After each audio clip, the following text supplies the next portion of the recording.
Hi, everybody, and welcome to Heel Heat. My name is George Coles, and on this episode, we're doing It Came From the Network. The topic of this It Came From the Network, WCW Bash at the Beach 1999. This one comes to us as a recommendation from Ryan Hadley. Thank you so much for your recommendation, Ryan. If you haven't seen It Came From the Network, this is where we review historical wrestling events that you could find on Peacock, formerly the WWE Network, hence where the name came from. We rate everything on a 1 to 5 scale, 1 being the worst, 5 being the best. Let's jump right into it. First off, we get the show as being announced by Tony Schiavone and Bobby the Brain Heenan, which comes into effect because knowing what I know now and knowing that they had not such a great relationship, you can really feel the tension and the little bit of back and forth between the two.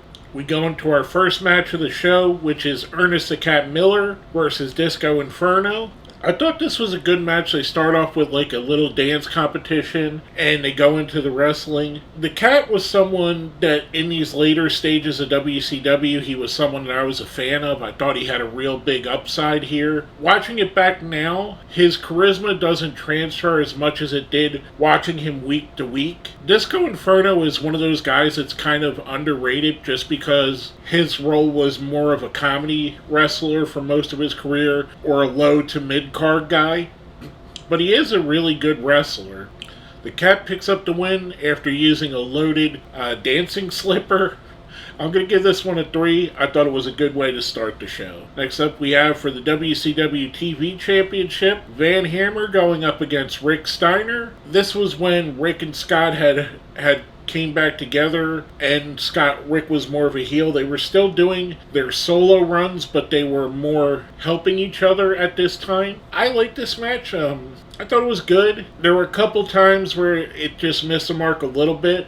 Rick Steiner does pick up the win on this. I'm giving this one a 3. Next up we have, for the WCW US Championship, David Flair, who has Ric Flair, Arn Anderson, Asia, and a woman named Samantha, who I totally do not remember, defending the title against Dean Malenko. This was not good. It was overbooked. There was way too much outside garbage happening, interference. This, I have to say, is probably one of my least favorite Dean Malenko matches I've ever seen.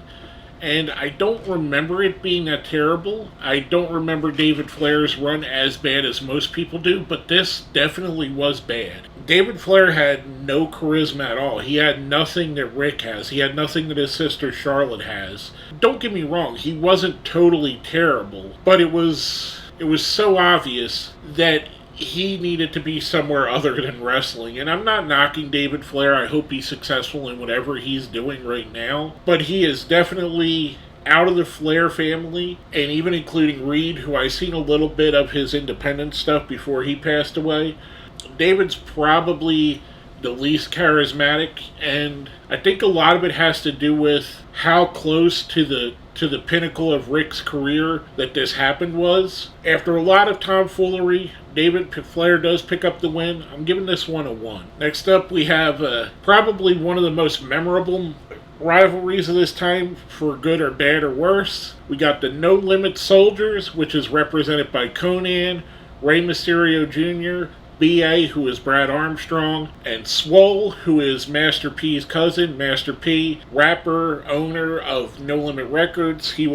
They were pretty much the hottest rap act in the world at the time. Master P and No Limit, everything they were putting out was going gold or platinum, and that's for people that are in the streaming era. Basically, they were the equivalent of, let's say, I don't even know who would be the equivalent these days, like who'd be on the top of your rap charts, like a Kendrick Lamar dropping an album now, or a DaBaby or 21 Savage, someone of that ilk, someone that's got a lot of popularity. No Limit was that as a whole thing. And the whole thing, from what I remember, was to get Swole, who was Master P's cousin, involved in wrestling because he had already been trained to be a wrestler. They're going up against the West Texas Rednecks, which is Kurt Hennig, Bobby Duncombe Jr., Kendall Windham, and Barry Windham. This was an elimination Survivor Series type kind of match. It drug on a lot, and there's a lot to say here. With Swole was out of place. He was nowhere on the caliber of the other wrestlers in here. Barry Windham was getting towards the end of his career. He was a lot slower and a lot less crisp than he was in his peak. At his peak, he was one of the top 5 wrestlers in the world. He's not that here. There was a lot of outside stuff. You had other members of No Limit, a guy named Chase and a guy named 4x4, who I believe were power plant guys. They were outside and they were getting involved. It was everything that people say bad about WCW you could see in this match. Rey Mysterio looked great, but Rey Mysterio always looks great. And by the way, this is the era, if you go back and watch this is the era where Rey is not wearing a mask because his mask he had lost. Rey and Swole end up surviving through it, giving the No Limit team the win. I'm giving this match a 2. Next up, we have one of the most infamous wrestling matches of this timeline, and probably of any timeline ever. The Hardcore Junkyard Invitational, with such luminaries as the Public Enemy, Hardcore Hack, aka The Sandman, Fit Finlay, Dave Taylor, Steve Regal, aka William Regal, Sags I think is in here, Jerry Flynn's in here, and there was a lot of issues with this. And the main issue I think is the lighting. First off, the concept sounded like a decent concept. Let's have them fight in a junkyard. There's different things they could wrestle around, have a hardcore match there. If done right, this could have been great. It could have been very entertaining. However, they waited for it to be night. I believe they recorded it live or close to live. They should have recorded it during the day because it was terribly lit. The wrestlers, you couldn't really tell who was who because a lot of them weren't wearing their signature ring gear. They had t-shirts and jeans on. Even I believe one of the luchadors, La Parka, has instead of his skeleton gear, he has a tank top on and jeans. And the only reason you know it's La Parka is because he's got the La Parka mask. And that was part of the problem. You couldn't tell who it was. It was very darkly lit. A lot of the camera shots, they used some helicopter overhead shots, which would have been great if it was lit better. You would have been able to see a lot more. There was a lot of real danger here. From what I understand, none of the cars, none of the things were gimmicked. It was all legit metal, legit glass, legit tires, and a lot of the wrestlers in this got hurt. It hurt pretty decently. The match was a total mess. It was hard to see what was going on. Even when they were focusing on wrestlers, you could kind of see other guys milling about and couldn't quite keep your attention on one thing because it was such a train wreck. And I think it could have been done better. I really do. I wanted to like this. I remember watching this back then. I haven't watched it since, and this is probably the reason. Finlay does pick up the win by escaping the junkyard. He climbs over the fence. Another thing, there was a lot of fire. There was some fire in barrels. At one point, a car gets set on fire and some explosions, which I'm sure were rigged. The smoke, there was a lot of black smoke, which I think is pretty dangerous. There were probably some pretty dangerous chemicals being burned when you're burning up cars and car parts. That made it even harder to see because you had this billows of smoke going around everywhere. It was just a total mess. Overall, I don't normally do this. I don't normally go below 1, but I'm giving this one a 0 because I could not find anything redeeming in it at all. I don't see any reason to watch this other than wanting to watch one of the worst matches in the history of wrestling. Now, coming from that, we go to my favorite match on the show. We got the New Jersey Triad, consisting of Diamond Dallas Page, Kanyon, and Bam Bam Bigelow, defending their tag team championship against Perry Saturn and Chris Benoit. I really enjoyed this match, even though it was a handicap match and there was a little bit of WCW, as lack of a better term there, a little bit of looseness with the rules in here. I thought this was good. I mean, look at the roster of wrestlers. You have DDP, who's an absolute stud.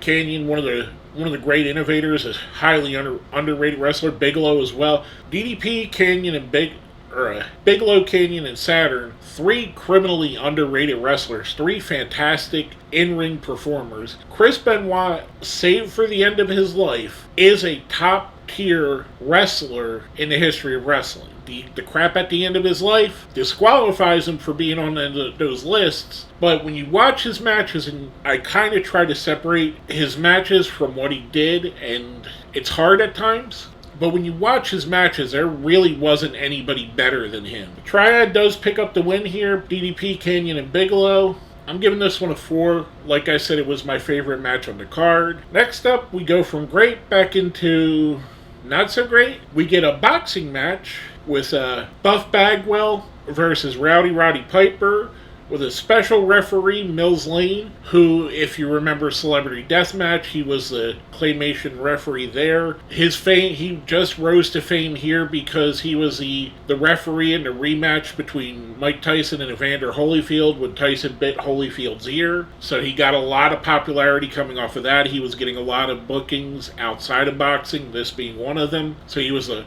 referee for this boxing match.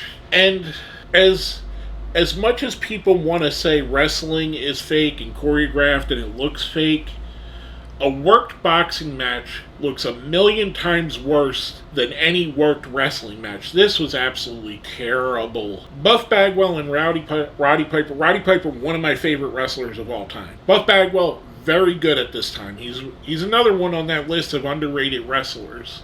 This was terrible. This was so choreographed, so contrived, so silly. There was no reason for this to be a boxing match other than Piper had a boxing match 15 years earlier against Mr. T at WrestleMania 2. And I believe Piper is a legit Gold Gloves boxer, or was in his teenage years. This was terrible. The end comes when Ric Flair, who was in Buff Bagwell's corner, Ric Flair, who was in Piper's corner, was putting a substance on the gloves of Piper, which they said was blinding Buff Bagwell, which gets Judy Bagwell, Buff's mother, involved. She was his corner man.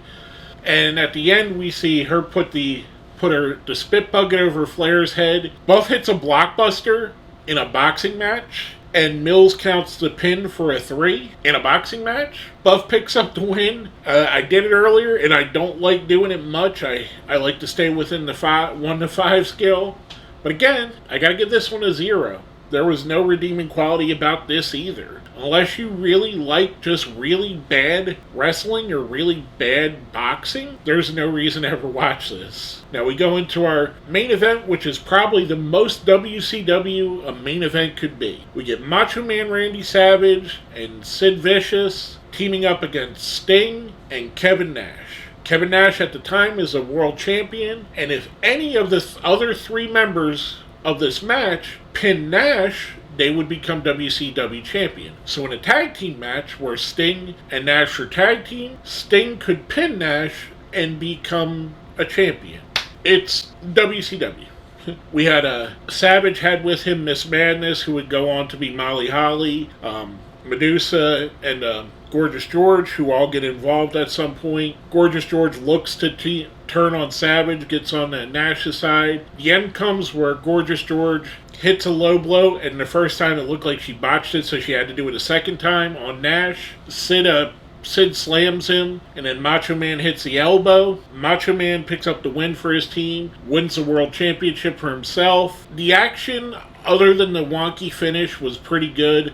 I'm going to give this one a 3. I thought it was good. Could have been better. Again, aside from the really wonky finish, I did enjoy it though. Overall, I'm going to give the Bash of the Beach 1999, probably going to give it a 2, maybe even a 1. I don't see any real reason to go back and watch this. There's some good matches, but nothing out of the ordinary. The tag title match with the Triad against Saturn and Benoit probably is a standout, and for a lot of reasons, I don't recommend going back and watching Benoit matches, other than he is great in the ring. A lot of people can't separate the two, so I'm going to give this a 2, a very skippable card. And the dichotomy of this, if you take this is Bash at the Beach 1999. 3 years earlier, Bash at the Beach 1996, is when Hogan joined the NWO. So look at it, in the 3 years, how far down the company went. You had what is arguably one of the hottest angles of all time in wrestling, started at Bash at the Beach 96, and by 99, they were struggling. They'd limp on for another year and a half and then go out of business. And don't get me wrong, there's a lot of the late era WCW stuff that I enjoyed. I think if they would have stayed around and persevered a couple more years, some of the young up and coming talent they had on the card taking over would have turned it back. They would have got some more momentum. But there was a lot of bad booking issues, a lot of decisions that went wrong. The Junkyard Invitational on paper probably sounded great, and just thinking about it, you could book it well. If you booked it well and it was lit well, it may have been really interesting to watch. It fell flat. The boxing match fell very flat for me. David Flair being on a wrestling show, and I understand he's Rick's kid, did nothing. The No Limit Soldiers, who, again, was one of the most popular rap acts of the time, did not help with WCW. They didn't help the ratings.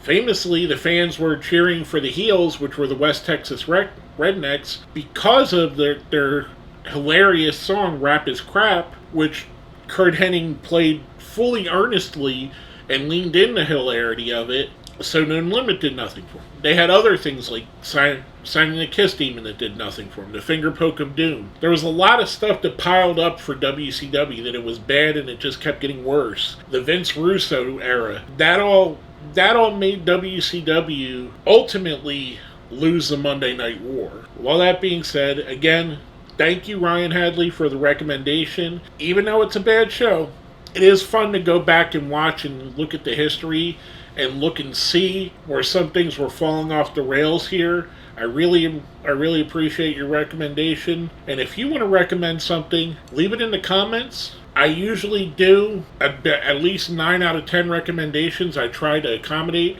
It may not be right away because I may have other things already scheduled, but I do try to accommodate recommendations. So if you want to recommend a show for It Came From the Network, and it is on Peacock, let me know in the comments and I'll definitely check it out. And if you made it to the end, let's smash that like button, share, subscribe if you haven't, and let's put down in the comments if you made it to the end, No Limit Soldiers. With all that being said, my name is George Coles, and this has been another episode of It Came From the Network.